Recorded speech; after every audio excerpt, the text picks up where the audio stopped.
क्या खूब लगती हो, बड़ी सुंदर दिखती हो, क्या खूब लगती हो, बड़ी सुंदर दिखती हो।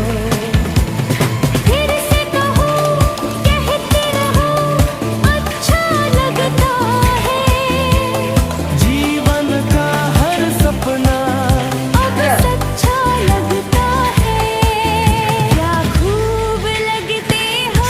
দুপুর বন্ধুরা তো দেখতে পাচ্ছ, দেখো থালায় পিস পিস করে কেটে পুরো সাজিয়ে নিয়েছি। বড়দের দেখি এগুলো হচ্ছে ডিম ভাপা দিয়েছিলাম, ডিমগুলোকে পিস পিস করে কেটে নিয়েছি। এটাকে আজকে আমরা বানাবো। যেখানে আমি সব রকম মশলা, পেঁয়াজ, আদা, রসুন দিয়ে একটু টমেটো দিয়ে একটু জিরের গুঁড়ো দিয়ে একটু মশলা দিয়ে ইয়ে করে মিশিয়ে নিলাম। তারপর আমি ডিমগুলোকে দিয়ে দেবো। আজকে আমার দুপুরের রেসিপি হচ্ছে ডিম ভাপা রেসিপি। তো কেমন লাগলো আমার এই রেসিপি?